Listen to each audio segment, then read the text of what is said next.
So now, ladies and gentlemen, we move on to our next session of the day on a very interesting topic on modern digital banking. Begins with getting digital identity right. And to present on this topic, I would like to call on stage Mr. James Cook, Vice President Sales, APAC, Digital Security Solutions, Entrust, with a big round of applause. Can we have James on the stage with a big round of applause? James, welcome to the stage. Thank you. All over to you. Thank you very much. Good afternoon, everybody. It's tremendous to be back in Mumbai. It's a while since I've been here. And I've also got to say, it's great to be back in front of an audience presenting. It's something I haven't done for some time. So it's good to be here. But you'll forgive me if I kind of forget what I'm doing or I stumble. It's a little while since I've done it. So I'll give it my best shot. A little bit about what we're going to talk about today. I'm going to have to wing it for a little bit because here we go. My slides have now come up. I thought I was going to have to ad-lib, tell a couple of gags, just entertain the audience for a while. So, let me tell you a little bit about what we're talking about today. Do we have a clicker, first of all, as well, so I can write through the slides? Oh, is it this one here, is it? This, the arrow's been rubbed out, so you can't actually see which way it's going. Right, so let's talk a little bit about what we're going to talk about today. So, I'm going to be talking about a subject that at Entrust we call the Great Payments Disruption. So I'll tell you a little bit about what we think that is, because the payments industry has undergone a huge amount of change over the past 5 or 6 years. In fact, in my view, there's probably been more change in the past 5 or 6 years than there probably has been in the previous 30. And what I've tried to do is just list a few of the changes that we've seen. And some of these might seem commonplace to us now, but I'd ask you to cast your mind back to just a few years ago. And the one that always jumps out at me is contactless. We now assume that contactless is just part of our daily life and we're paying for things. But I still remember when I was a contactless virgin, I still remember the first time I made a contactless payment. I got my spanky new contactless card. I went to McDonald's and ordered my Big Mac meal and thought, well, I'll try the contactless. And it's the first time I'd done a contactless payment. It was the first time that the guy that was working in McDonald's had taken a contactless payment. And we were all tremendously excited. We kind of went, oh, is that it? Fantastic. But this seems crazy because we do this every single day now. And there are numerous examples of that. Cryptocurrencies, for example. So cryptocurrency is, again, 10 years ago, people have never heard of the term. I can guarantee that now, probably a good percentage of the people in this room own cryptocurrency. Blockchain is another example, now being used for a number of real payment applications. And that's just some of the technologies. If we look at some of the players that are now in the banking and the finance industry that we didn't see historically, there's a huge range of new entrants. The digital banks, the neobanks. In some cases, we've got organisations who really have no payments heritage at all. They're just a well-known brand that has moved into payments. So the landscape for payments and banking is completely different than it was several years ago. The good news is that actually that's meant that the industry has had to develop and it's had to respond. So some of the more traditional players in the industry have had to respond to some of these new entrants and some of the new technology. So the technology's changed, but as a consequence also, customer expectations have changed as well. Customers now demand more from their payment providers and their banks, and ultimately that's a good thing. But what it does mean is there is an opportunity for people to succeed. There's an opportunity that if people could rise to the expectations that some of our customers have, those are the people that are going to succeed moving forward. So there is a real opportunity here. So, clearly there is a great deal of disruption in the payment industry, as I've said. But what we thought at Entrust was, well, let's try and understand what that means for customers. What does it mean in terms of their behaviour?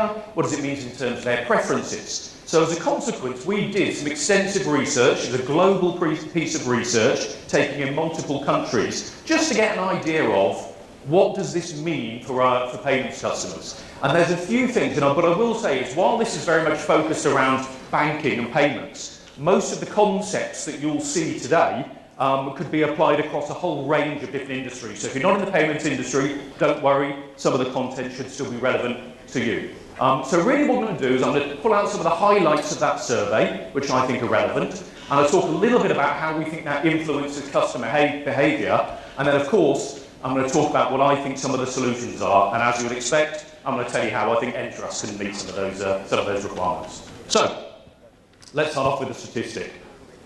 88% of the people that we surveyed said that they prefer to do banking digitally. So I thought this was I expected it to be quite high. I didn't expect it to be this high.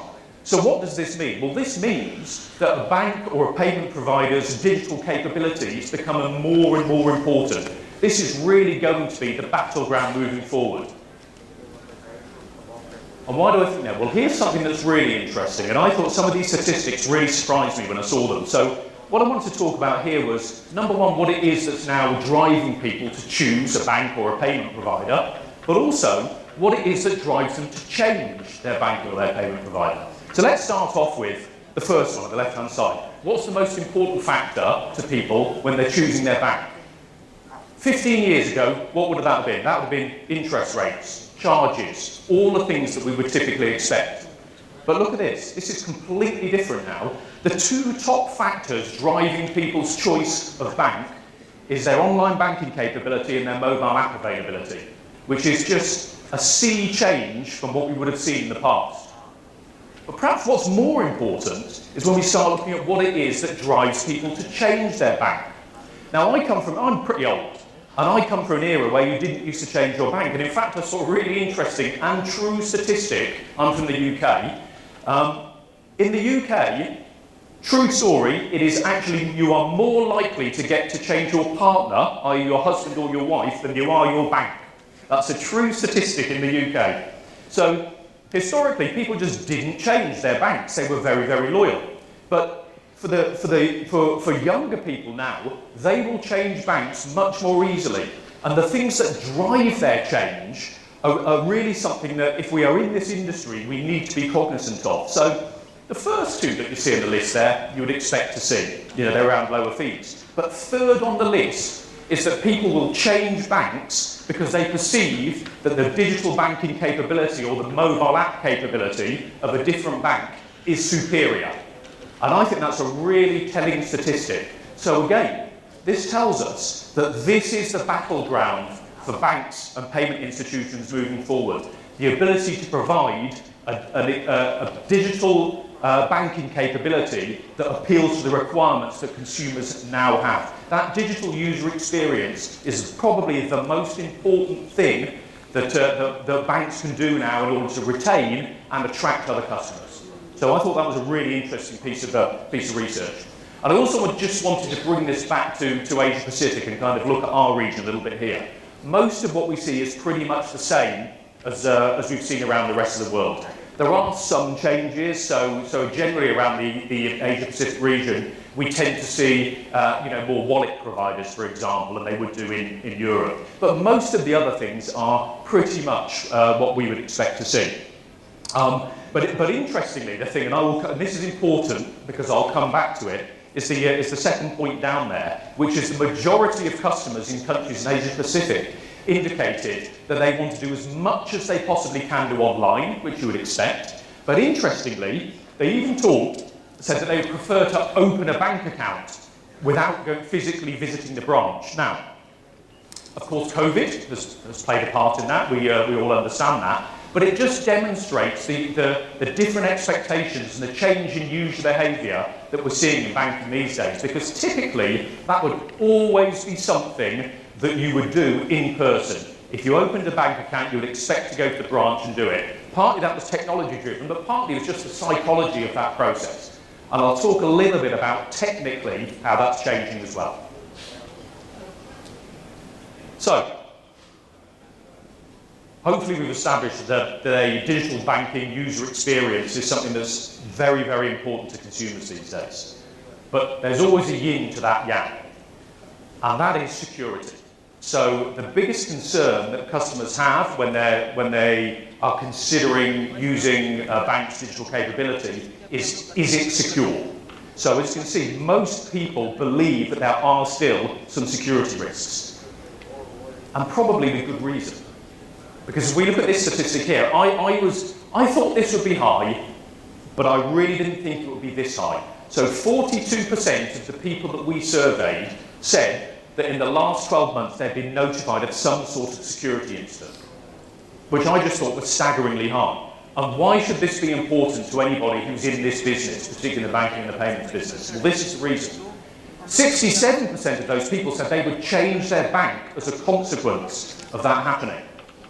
So if this is not a wake-up call for everybody that security is all important to their customers alongside the digital experience, this statistic should really bring that home to people. And one of the reasons I think that the people will be nervous is because this is a prime example of the difference between the customer expectation and what they actually do in reality when they come to solving a problem. And I've been in the security industry more years than I care to remember. It's more than 20 years. So someone who's been in the industry for that length of time, when I look at a statistic like this, saying that username, password, and security questions are considered a secure way of securing transactions, that sends a shiver down my spine. It's only when we get down to kind of number 2 and number 3 here that it actually starts to turn into what I would call real security. So why is this important? Well, the reason this is important is because it shows 2 things. It shows that consumers need education. They need to understand what real security means, because this shows sometimes they don't know that. So they need the guidance of people like you in this room who understand security. They also, in some cases, need us to enforce that to them as well, because there clearly is a mismatch between what customers want and what they think actually delivers it in terms of security. So we have a significant role to play in terms of education and provision and enforcement of real security. So, to recap, the digital experience is all important in terms of attracting and maintaining and retaining customers. But the biggest risk that people have when they take on, or the biggest risk in the mind of consumers when they're using digital methodology, is the security aspect of it. So, what sort of solutions can we provide here? So what I've tried to do here is to take us on a little bit of a consumer journey using the integrated platform that Entrust has to try and solve some of these issues. And as I said before, specifically we're talking about banking and payment, and I've applied this to a specific process, and in this case, the process that I've applied for is opening a bank account and issuing a card. And I'll talk about some of the processes. But these technologies could be equally applied to other verticals. But hopefully this kind of gives you an idea of how we work. And this overcomes some of the barriers that we've traditionally seen to matching that consumer expectation against the reality of delivery. So, let's talk about that first thing. So, when you're coming to open a bank account with a new bank, it all starts with identity. But remember, if we're the previous statistic that we talked about, in terms of most people now don't want to go into their branch, because how did we do this in the past? I know how I would do it in the past. I suspect it's no different here. I lived in India for quite a number of years, so I've opened a bank account here. I've been through the process, and it's like in most places, you go in there. Typically, you have some sort of identification, and in some cases, a number of pieces of identification. You need to sign a number of forms, you need to go through a number of processes, and then at some point someone will come back to you and say, yes, the account's set up. Clearly that doesn't fit in with the consumer experience that people now expect. So how do we get around that, and how do we get around it in a way that's secure? So, we have an ID proofing system, and essentially this is just a 3-step process. So, the first step is just to capture that identity. So, this could be it could be a driver's license, an identity card, a passport, any type of official photo ID. So we have a database, and on that database we've got over 6,000 different types of identification in over 200 countries, all of which are verified, that can be used as a mechanism for identifying someone. So that's stage 1. Stage 2 is how do we match the individual against that identification? Really straightforward. It's with you take your phone and you take a selfie. So again, our technology allows you to do facial recognition and match it against the photo ID. But also what it does is clearly it has the liveness testing in there. So you can't just be taking a photo of a photo. It can tell you, yes, this is a real person standing in front of the camera. And then we can put those things together, and that allows us to securely and remotely onboard a customer and prove their identity. So this is a real step forward. I know this has traditionally been a real challenge for banks, is to be able to remotely onboard their customers in a secure manner. So that's phase one. Phase two that we were talking about is authentication. As you see, there are many customers who think that username and password is still secure. It is not. I'm sure I don't need to tell the people in this room that that's the case. So how can we start proving people's identity? Well, again, at Entrust, we have what we believe to be the industry's most comprehensive range of authentication solutions. We've listed just a few of them here. Why is this important? It's important because if you're looking at most organisations, particularly in a country the size of India, there's a huge number of customers that banks and payment companies will have, but it's also incredibly diverse. And that's the same everywhere. You can't just have one size fits all in terms of authentication methods. So some people, something as simple as a grid card might be appropriate. For other people, they might want a mobile smart credential at the high end. And there could be anything in between. So it's really important that when you're choosing a provider, in order to do that authentication piece, that you have someone who can provide something that meets all the needs of a diverse user base. But it's not just about authentication methods, because really what we want to do is to be able to overlay that with a further degree of intelligence. And one of the ways that we do that at Entrust is our adaptive risk-based authentication. I won't go into too much detail, but essentially this is an additional layer of security. So it starts to measure and use some additional factors. So for example, it can look at things like geolocation. So if you're a banking customer in India and it detects that the transaction has come from Russia, you might want to be a little bit suspicious. But furthermore, if you then have two transactions, one is from Russia and then 10 minutes later there's one from the UK, that's the time to get really suspicious. And that's the type of thing that this does to people. What it can also do is say, is the device that's being used, is it jailbroken, for example? All of these, so there's some additional factors that we can overlay to the authentication method to really get some intuitive, intelligence authentication of the user. And the final point that I wanted to come to, the point at the top that I wanted to come to, was really around the digital signing piece. Now, why am I talking about that? Because, again, when you're looking at issuing a card or opening a bank account, typically when you're issuing a card, there will be forms to complete. Again, that would be something that most people would expect you'd have to actually physically go to branch to sign those various documents. And again, we go back to our research, customers don't want that. That's not the user experience the customer wants. They want to do this remotely and they want to do it securely. And that's something, again, that we can help with. So our solutions allow you to digitally sign documents from within your application that can then be submitted directly to the bank and the process is complete. So that takes us back right round to the final stage, that was issuance of the card. And the issuance of the card, again, that could be a digital card. So again, we have a mechanism to issue digital cards, so that person could start using that card immediately. Or if you wanted to go to a more traditional method of kind of bureau issuance of cards, again, we have solutions in that space. Or if you want to do an instant issuance within branch or from a kiosk, again, we can help with that as well. So what we've seen here is really hopefully just an illustration of how we can deliver against those key customer requirements that we talked about from the survey, which is a quality digital experience, but secure. So that's a little bit about that solution. What I will say is very quickly, because I only have a couple of minutes left, is that what I've talked about principally are products, but it's also worth being aware that probably 50% of security in particular is people and processes. And I've heard some of the guys in the panel session talk about this sort of stuff already.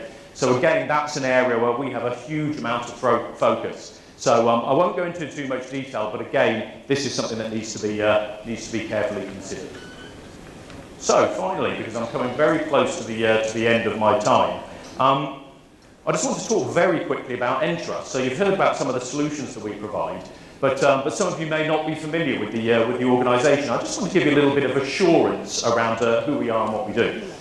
So while you might not see us on television doing adverts, you might not see us on billboards, the good news is you are probably using our technology right now, or probably have used it in your daily role for all the time. So, for example, 80% of the cards that are issued are done by Entrust. We've got over 690,000 websites secured around the world. So, and again, like everybody, we can pull up a great list of customers here. There could be a hell of a lot more. But again, worth showing that if you do work with Entrust, you're in good company.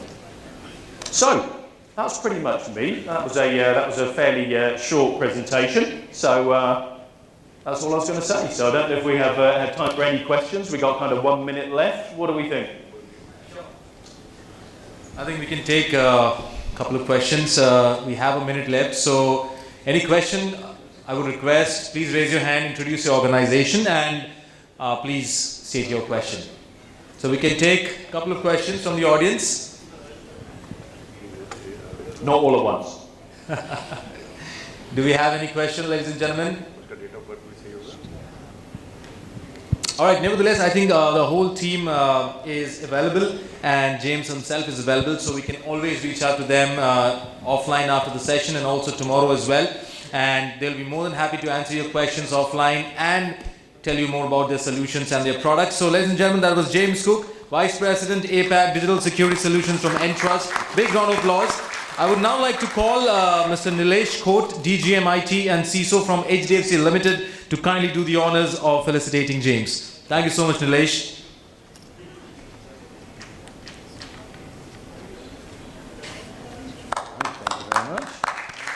Thank you very much. Thank you very much. Thank you.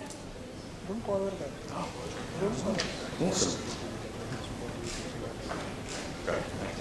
Thank you so much, James, for that wonderful presentation, and thank you so much, Nilesh ji, for doing the honors.